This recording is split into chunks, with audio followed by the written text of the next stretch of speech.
It's your visionary couple. We're back at it again with another Bango. What up, my people? What up, my people? How y'all doing? How y'all doing? So, on both of our Instagrams, we did 3 topics.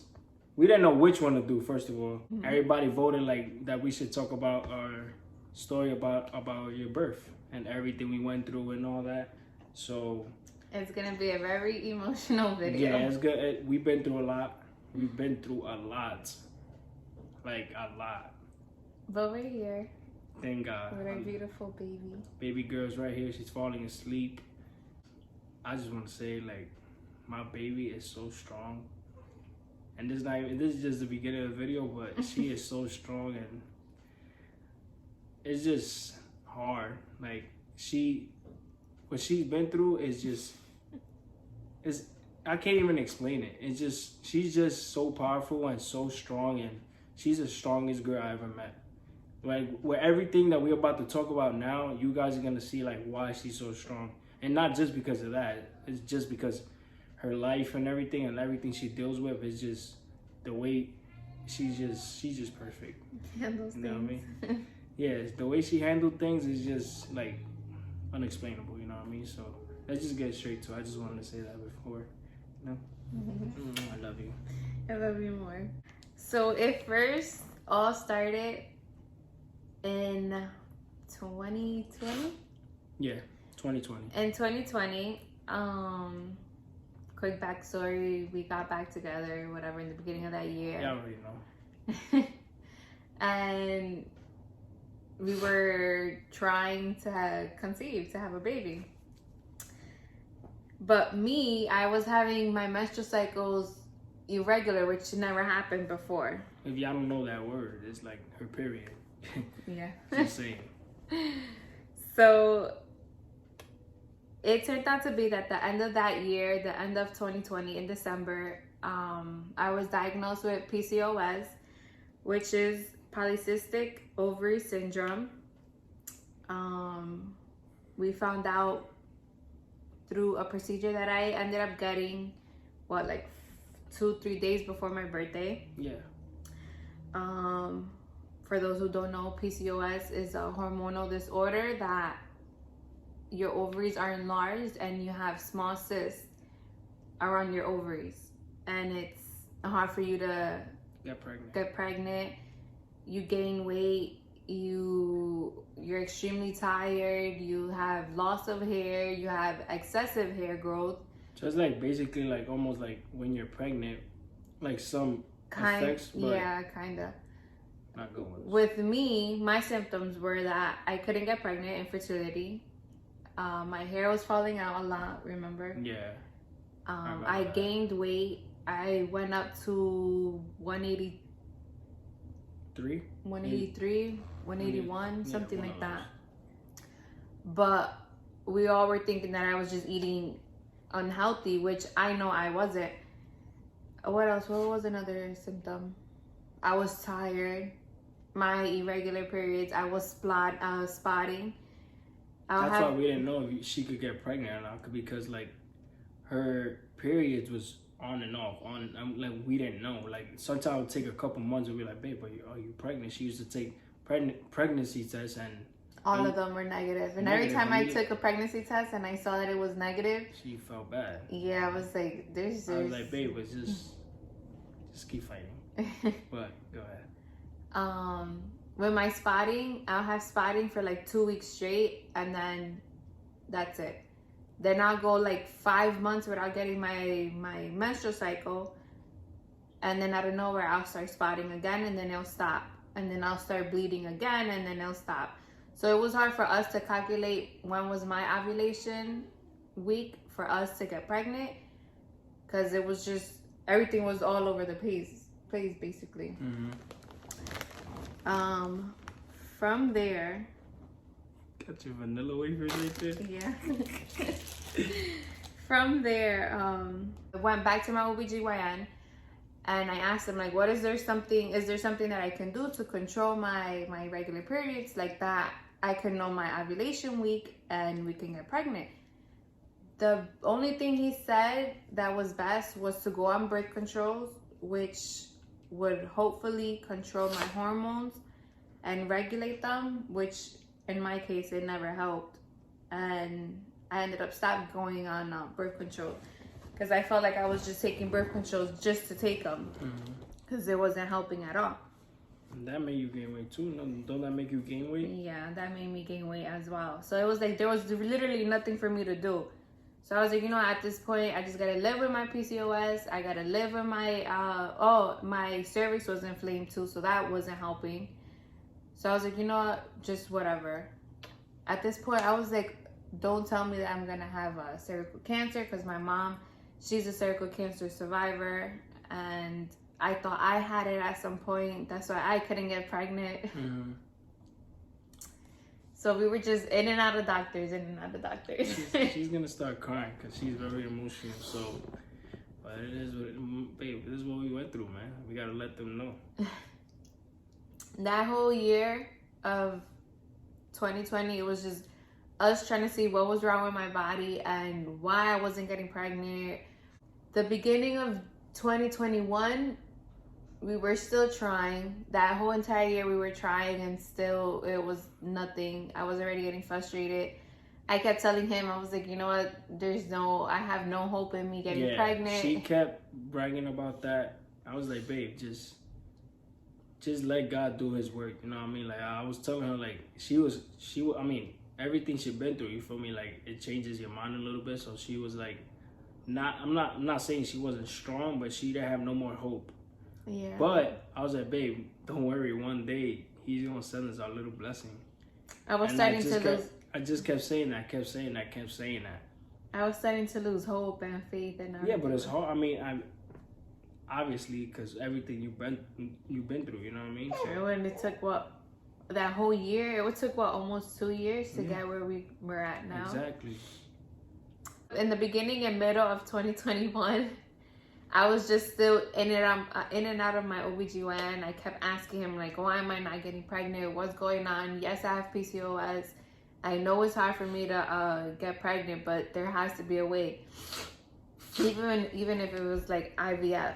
So I had mentioned it to him as well, but it wasn't to a point where I needed to get IVF. So we just kept trying. Yeah, we kept trying. We kept living it out. I kept on with my slick side comments of me not getting pregnant, him getting mad. I used to get mad. I used to be like, babe, stop. That's it. It's gonna happen. Don't worry. It was crazy though. It's a miracle. Yeah, I love it. The end of 2021, December to be exact, the week of my birthday, we went to Punta Cana. Yeah, we went to DR. We went to Punta Cana, DR, Dominican Republic, and we celebrated my 24th birthday there. Yeah. We had fun. We did what we did. We were couples on vacation, and we come back, and I'm feeling like my boobs are really sore. They got bigger than they already are. My body's feeling a little bit tired. And like I was having a pain, but it wasn't a pain on the sides of my stomach, on the sides of my pelvic, usually where my ovaries would hurt at, on the sides. It was literally right in the middle. So basically we thought that was her period. Yeah, so I thought my period was finally gonna come. Period, at least your period's coming, you know what I mean? We know in the back of her mind for sure that she knew that she think that she wasn't pregnant. Yeah. So I knew something was wrong. I didn't know if whether an ovary had exploded or a cyst had erupted or something, but I know I was having pain. It just wasn't on the sides. It was literally right in the middle. So I kept telling him and my mom, I was like, I'm having pain, like literally on my uterus. Like my uterus hurts, you remember? It was hurting to wear pants, panties, leggings, anything. I even slept in your pants, I think that first time. Remember I was telling my stomach hurt? My shorts. Yeah. So I think it was like a couple of days later, I called my OBGYN again. I told him, I said, I'm having extreme abdominal pain. It's not by my ovaries. I feel like my uterus is heavy and it hurts. So he was able to put me in, I think, for like a next day appointment. And I went in, he was working, my mom took me. And from there, that's when came out positive. Yeah. So, quick story. The medical assistant asked me, she goes, oh, is there any chance that you're pregnant? And I'm like, oh, no, I've been trying for 2 years and it just, nothing comes out positive. I have PCOS. My cervix is inflamed. And she goes, oh, okay. We're still going to do a pregnancy test, just protocols and stuff, you know, taking precautions basically before they give me any medication. So your head right there is like, I already took like 1,000 pregnancy tests. Exactly. They came out negative. You thought you was going to get another negative? You got a positive. So she's putting my information into the system. She already did the urine test. She's waiting for it to fully go in, wait the 2 or 3 minutes that it is. And when she looks over to the side, she goes, okay, we have a positive ACG test. ACG is a pregnancy test. And when she told me positive, I started bawling out, crying. And she was like, oh, no, we're going to do a second one just in case. And I'm like, no, these are happy tears. I guess she thought that I was crying or being upset. Yeah. So I told her, I was like, no, these are happy tears. I'm happy that I'm positive. So they did the second test and it came out even stronger. Like the line was more pink. Right there, you was like, what the hell? Yeah. Your mom was with you, right? So from there, that once I tested positive, we went to the ultrasound room to do an ultrasound to see how far along I was and stuff. But when they did the ultrasound, there was no egg, no nothing showing up in my ultrasound. So the technician, like, she quickly told me, she was like, we're gonna have to schedule another ultrasound appointment because there's nothing showing up and we don't know if you're having an ectopic pregnancy. And if that was the case, I was gonna have to go in for immediate surgery to remove the egg, which ectopic pregnancy means that it's a pregnancy outside of the uterus and it's in your fallopian tube. So she was telling me, and she was like, I'll come back again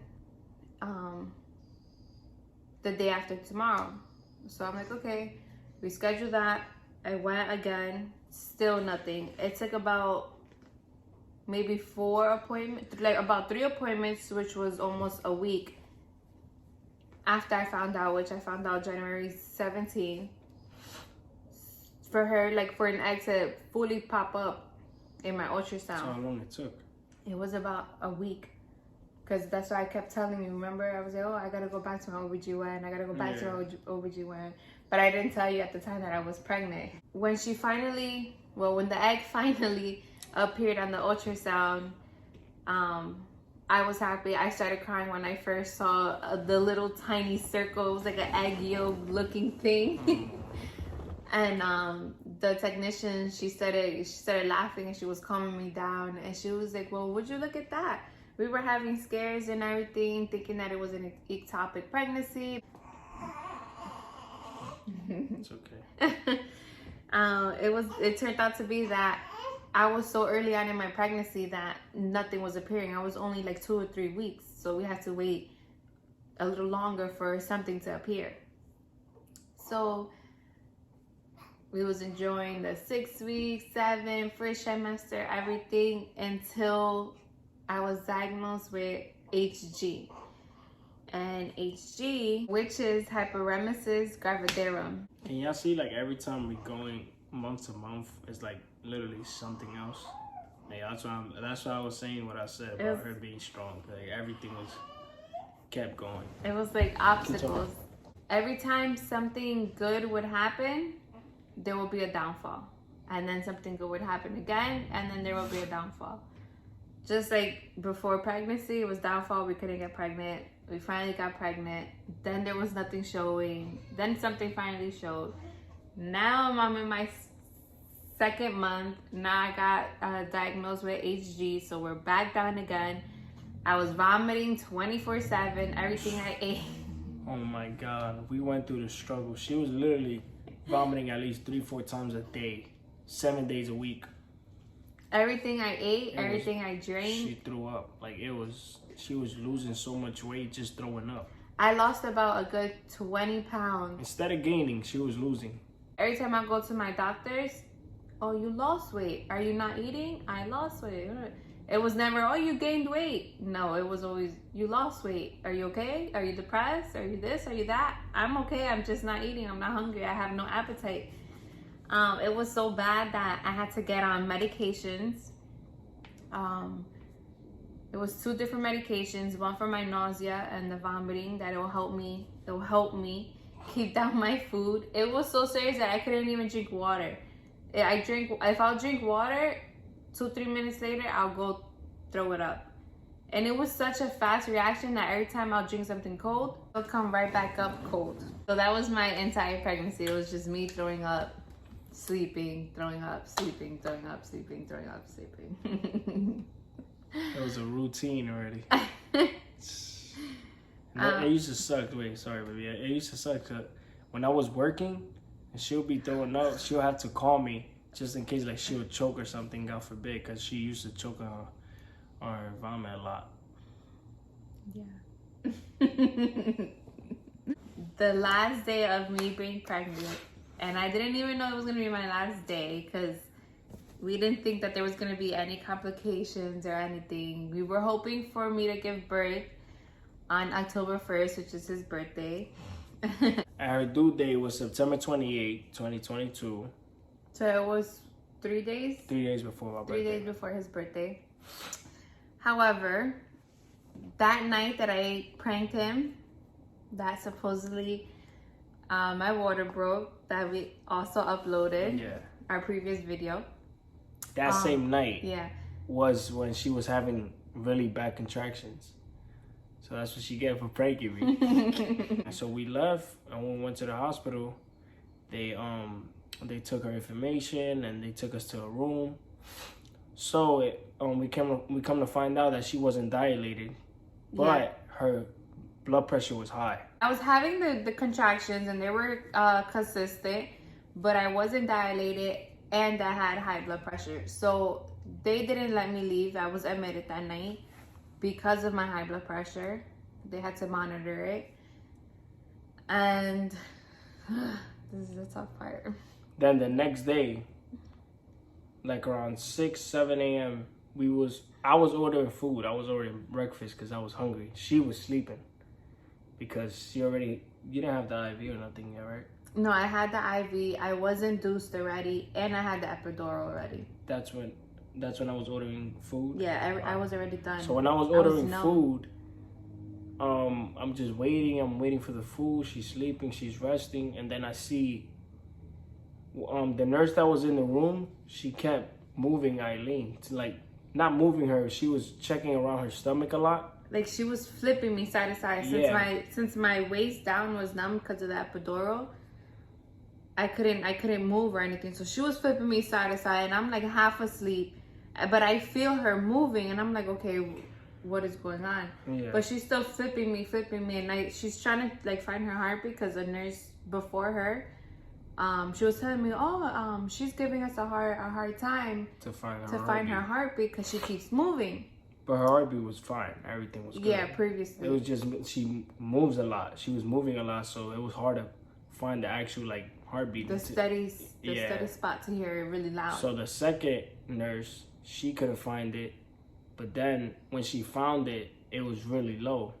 The baby's heartbeat. Yeah. So I seen, but at the time, we didn't know that it was the baby's heartbeat. At the time, I had, from my perspective, like me just first waking up and I see her like with the gel and everything, I thought that she was having a hard time finding Milani's heartbeat. That's why I was like, I had told the nurse, I was like, yeah, she's been giving us trouble all night because she kept moving. Mm-hmm. But then that's when she just looks at me and she had like a worry face. Yeah. But then I'm in the couch. You don't gotta cry, baby. I'm in the couch and I see like 6-7 nurses burst in, rushing. I'm like, what? In my head, I'm like, what the hell's going on? But I knew something was really going on if they were all looking shocked. And so they didn't tell us nothing. She was sleeping. She woke up. They weren't saying anything. They were just grabbing different things. So they all the nurses surrounded her. And then the one nurse that's been with her for like a couple hours, what she tells you? As she's putting the oxygen mask on me, she's like, we can't. She was like, no, she's putting the oxygen mask on me. And she's like, don't worry, just breathe in and out. The baby's heartbeat is low. It was dropping and it was very low. And she told me, she was like, it's dropping and it's very low as it is right now. But mind you, me, I'm in the back like confused. I'm shocked. I'm just looking at her like, she's like, oh, come here. So I'm like, oh, I'll go. And then she tells me what the nurse told her. And then right there, I'm like, baby, let's just pray. Let's say a little prayer. Everything's going to be okay. Just breathe. So we said our little prayer. When we opened our eyes, thank God the baby's heartbeat went back up. But everything happened so fast that, like, I saw a bunch of different nurses. They're throwing the oxygen mask on me. Yeah. And then I'm trying to look for him, and he's like at the end of the bed. He's looking scared. He's looking shocked, like, because he didn't know what was going on at the moment. So after the nurse told me that the baby's heartbeat was dropping, I told him, I was like, come here. So I was able to tell him too. So when I told him, it's okay. It's all right. After I told him, he looked scared too. And his eyes started getting watery. And then that's what he told me. He was like, let's just do a quick prayer, you know, and hope just everything comes out good. So we had put our heads down and we prayed. And literally the moment that we looked back up, all the nurses had stopped. And they was like, she's fine. She's fine. Her heartbeat's going back up already. And at that moment, I was like, oh my God, I thought I was going to lose my baby. I didn't even think, like, how my life would be if I didn't have her now in my arms. Of course. Then that happened. That was the worst. For me, that was the worst thing that happened throughout the whole pregnancy. With everything according with her body and stuff like that, that was bad. But this part was like, I was in shock. Like, I didn't know what to do. Like, in my head, I just kept thinking about, like, God forbid, like, what we would have, like, how we would have reacted to our baby, literally at her 10-month due date. Like, literally, I heard due date at my 10th. Like, not having her, you feel me? Like, it was just crazy. So when we said our little prayer and we opened our eyes and everything was good, we were so happy. Like, she was still crying, but she was crying of like happiness. But that was a scary moment. The nurses kept telling me, like, oh, you know, sweetie, everything's gonna be okay. The baby's okay. We need you to relax now because your blood pressure is high. We need it to come back down. So I was like, okay, whatever. That was like at 7 a.m, right? Yeah. So after that, everything had calmed down. Yeah. The baby was good. Her heartbeat was doing okay. He ended up getting his breakfast. Did you eat? Did you get to eat? I had to. So he's eating, and then he came back to the side of the bed, and then I was just holding his hand. My nerves was. I had to eat. And you know what's crazy? While everything was happening, and I didn't even eat. I didn't even feel hungry. You couldn't eat though. No, I know, but even if let's say, because you know some women they get hungry. Mm-hmm. I wasn't hungry. I didn't. Yeah, from how nervous and how shocked I was. So about 9 o'clock, my OBGYN came in. My official doctor. He came, and he comes into the room and he tells us to look at the monitor, and he says, do you see this? And it's her heartbeat going up and down, up and down, up and down. Rather it being like a steady good line, like, or at least going up. Or staying low the way it was before. The way it was, but that's it kept going good, down, good, down. So it was good, then her heartbeat was dropping little by little. And then it'll pick back up, and then it'll drop again, and it'll pick back up. We wasn't noticing because we didn't know. Yeah, after what happened, we thought her heartbeat was perfectly fine. It was steady. Yeah. But it wasn't. Apparently it wasn't. That's when Dr. Haddad, my OBGYN, told us, he was like, I don't like the way this looks. Her heartbeat keeps dropping, and it rises, and then it drops again. So we're going to get you prepared for a C-section. which at the moment I wasn't mentally ready for. You didn't know that was coming. We didn't know that was coming. I thought I was gonna give. He said we wanted to. I got it, baby. He said we had to do a C-section because from the baby's heartbeat going down and up, he didn't want to risk it in a couple more hours when she starts dilating to do A vaginal delivery. I don't know how to say it like that. Because throughout my appointments, seeing him, we never spoke about C-section. Yeah. He always talked about, oh, you're healthy, your body's fit, the baby's at a perfect size to be a vaginal delivery. Yeah. So for him to just tell me, like, throw it like that, C-section, because of her heartbeat, I was like, yeah. So it was an emergency C-section. So after that, they start getting her ready. He's like, oh, I'll come back in 10 minutes. Hell no. After like 2 minutes, he came back. The nurses came to get her ready. They gave me it was like a gown and some boots and a cap and everything for me to wear when I go inside. So they took her and they left me there. It was like, oh, we'll be back like in 5 minutes to get you. We're gonna get her settled. So while they got her settled, then I got ready. They brought me next to her room where she was gonna get the C-section at. I was just sitting there for like 5 minutes. They was like, oh, we'll get you when we had to. I'm like, oh, I'm nervous. I'm like, damn, like my baby's going through it. Like now she's having a C-section. Like it was so like shocking. So when they get me, I'm thinking the baby's already like out of her. Yeah, I'm thinking like the baby's out. Like I'm not gonna watch a C-section because I know that's something important. Hell no. When I go in, they was like, oh, we're about to get started. I'm like, get started? I'm like, oh snap. But I'm like, thank God they had her covered. Obviously, we're going to see her neck and up basically. Mm-hmm. So I was right behind her. I was sitting right behind her. I was trying to calm her down, and they started the C-section and everything, but she was like shaking really bad. I'm guessing from her nerves and all the medications and everything, and she can't control her body right now. Yeah, I didn't know what was going on. I was like on the table like this. I had the IV on me. I had the blood pressure, the pulse one for the one on the finger to check the heart. I guess that's the one. And my body was literally just shaking. I'm like, baby, just relax. She's like, I can't. She couldn't. I couldn't. My jaw was locking up. I was trying to relax. I told the anesthesiologist, I was yelling at him. I was like, I don't like the way I feel. Something's wrong. Yeah, she was coming at him. I'm like, baby, but relax. She's like, no, but I don't like the way I feel. I don't know why I'm shaking. Yeah, it was. And then he was like, oh, but look, in the system, everything is fine. Like, nothing's high, nothing's low. Wow. It was just, so I'm guessing it was just your muscles and everything so shocked with everything. I think my body was so in shock that was the way it reacted. Yeah, so she was just shaking throughout her whole, like, C-section. The procedure. Yeah, and then, after that, the guy in the back tells me, oh, pull your phone out, get ready to take a picture of the baby.